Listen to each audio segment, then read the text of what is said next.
पहला लेक्चर देख कर चुके, केमिकल रिएक्शन क्या होती है इसके बारे में हमने बात कर चुके। केमिकल रिएक्शन का एक लेक्चर मैंने 6 मिनट का डाल दिया है, जिसमें आप देख लोगे, आपका एग्जाम बोर्ड एग्जाम के लिए बहुत ज़्यादा अच्छा लेवल हो जाएगा। अब दूसरे लेक्चर में क्या करेंगे, उससे से रिलेटेड प्रीवियस ईयर क्वेश्चन करेंगे जो सीबीएसई 2025 में पूछा गया है। तो पहले तो भैया केमिकल रिएक्शन क्या होती है, जिसको जिसको आता है वो कमेंट करेगा केमिकल रिएक्शन क्या होता है। ठीक है, ठीक है भैया। तो देखते हैं क्या क्वेश्चन पूछ रहा है। तो पहली बार ये सीबीएसई 2025 में पूछा गया क्वेश्चन है। कब पूछा गया भैया? 2025 में पूछा गया क्वेश्चन है ये अपना। क्लियर क्लियर भैया। तो ये क्या पूछ रहा, ध्यान सुनना, पढ़ना साथ में। क्वेश्चन बोल रहा अपना कि in which one of the following situation a chemical reaction does not अकर।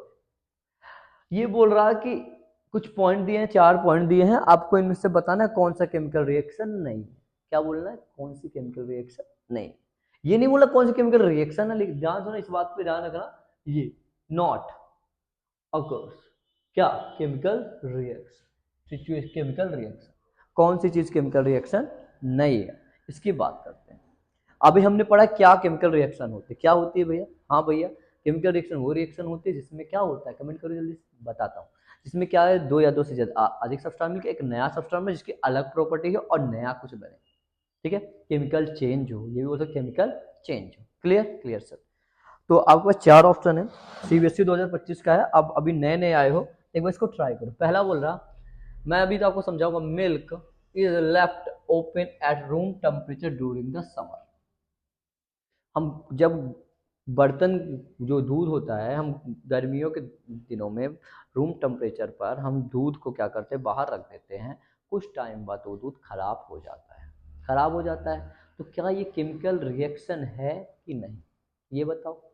घर में आपने देखा होगा, गांव में, हमारे गांव में तो होता है कि दूध को हम रख देते हैं, तो क्या होता है, दूध दूध का जो होता है, क्या होता है, दूध गर्मियों में क्या होता है, खट्टा हो जाता है और फट जाता है, खट्टा हो जाता है, उसका स्वाद बदल जाता है, उसकी स्मेल बदल जाती है।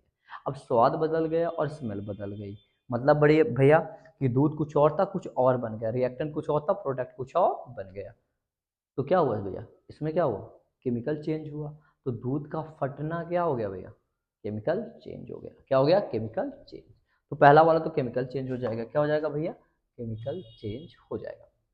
अब दूसरा बताओ तुम, यदि कहीं टेस्ट खराब हो रहा है, ध्यान सुनो, टेस्ट में खराबी हो, नया कुछ टेस्ट खराब हो रहा है, स्मेल आ रही है, तो मान लेंगे वो केमिकल चेंज है। ठीक है, तो केमिकल चेंज है तो केमिकल रिएक्शन। क्लियर क्लियर भैया। तो दूसरी बात करते हैं, ग्रेप्स, ध्यान सुनना, दूसरी वाला आपको आपको कमेंट करना है, क्या है, ध्यान सुनना। Grapes gate fermented. ग्रेप्स क्या होता है, जैसे ग्रेप्स अंगूर खरीदोगे तुम, घर में रखोगे, कुछ दिन बाद वो धीरे धीरे नीचे सड़ने, काला काला होने लगता है, फिर थोड़ा कुछ दिन बाद सड़ने, कुछ दिन बाद उसमें स्मेल आने लगती है। ये क्या केमिकल चेंज है कि केमिकल रिएक्शन है कि नहीं? पहले बताओ, केमिकल चेंज है कि फिजिकल चेंज है? भैया फिजिकल चेंज हमने वो देखा था, उसका स्टेट चेंज हुआ, मतलब उसका शेप चेंज कर सकते हैं, लेकिन कुछ नया ना बने। लेकिन ग्रेप्स में क्या हुआ भैया, ग्रेप्स पहले अच्छा था, सड़ के उसकी स्मेल भी आ गई, कुछ नया भी बन गया। क्या, माइक्रो ऑर्गेनिज्म आ गए। और यही काम किस में होता है, दूध में भी होता है, उसमें माइक्रो ऑर्गेनिज्म आ गए, तो कुछ नया बन गया। तो वो क्या होगा भैया, ये भी क्या हो जाएगा अपना, केमिकल चेंज हो जाएगा, और इसमें केमिकल रिएक्शन हो रही है। क्लियर क्लियर भैया, 2 टॉपिक क्लियर हुए। यस, तीसरे की बात करते हैं। तीसरा क्या बोल रहा, एन आयरन, क्या बोला, ध्यान सुनना, इसको इसको आप कमेंट करो क्या होगा, पहले मैं समझा देता हूँ। An iron nail is left expose to the humid atmosphere. क्या होता है कि जो आयरन की नेल होती है या आयरन की बिरंची जो अपने घर में पूछी जाती है, मतलब आयरन की कील है ये। अब ये क्या होगा, हाँ वो क्या है, बरसात के दिनों में क्या करें, हम बाहर रख दें तो उसमें जंग लग जाती है। यस भैया, ये कौन सा चेंज होगा, फिजिकल केमिकल? अरे भैया इसकी तो केमिकल रिएक्शन हम पढ़ेंगे। अच्छा, तो भैया ये तो केमिकल चेंज होगा, आंख मूंद के बोल देंगे केमिकल चेंज हो जाएगा। क्या बोल देंगे, केमिकल चेंज हो जाएगा। अब ध्यान सुनो भैया, अब जब तुमने 3 में बोल दिया केमिकल चेंज होगा, केमिकल चेंज होगा, केमिकल चेंज होगा, केमिकल चेंज होगा, केमिकल रिएक्शन होगी इन तीनों में, पहले में केमिकल रिएक्शन होगी, दूसरे में केमिकल रिएक्शन होगी, तीसरे में केमिकल, बचा कौन, चौथा। चौथा फिर क्या हो जाएगा, केमिकल केमिकल रिएक्शन नहीं होगी और केमिकल चेंज होगा ही नहीं, क्या होगा, फिजिकल चेंज होगा। कैसे, ध्यान सुनना, अब तो आंसर आ ही गया, पर हम इसको भी समझा देते हैं, क्या बोल रहा, इसको समझ लेते हैं, ध्यान सुनना। हाँ, ये बोल रहा कि मेल्टिंग ऑफ ग्लाइशियर्स, मतलब मेल्टिंग ऑफ ग्लाइशियर।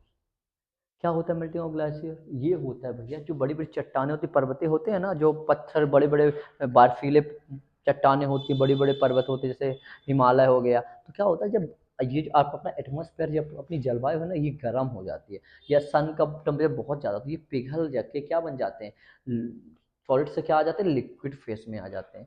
तो ये कौन सा चेंज होगा भैया? अच्छा, बर्फ का क्या था, सॉलिड था, फिर लिक्विड में चेंज हुआ, मतलब उसकी स्टेट चेंज हुई, मतलब ये कि क्या फिजिकल चेंज हो गया। फिजिकल चेंज में केमिकल रिएक्शन होती ही नहीं, तो ये कौन सा हो गया, फिजिकल चेंज हो गया। कौन सा चेंज हो गया भैया?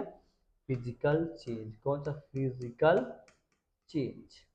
यदि ये फिजिकल चेंज हो गया तो इसमें केमिकल रिएक्शन होगी क्या? केमिकल रिएक्शन नहीं होगी भैया। तो आंसर कौन सा हो जाएगा? ये हो जाएगा आपका आंसर। समझ में आया कि नहीं ये बताओ?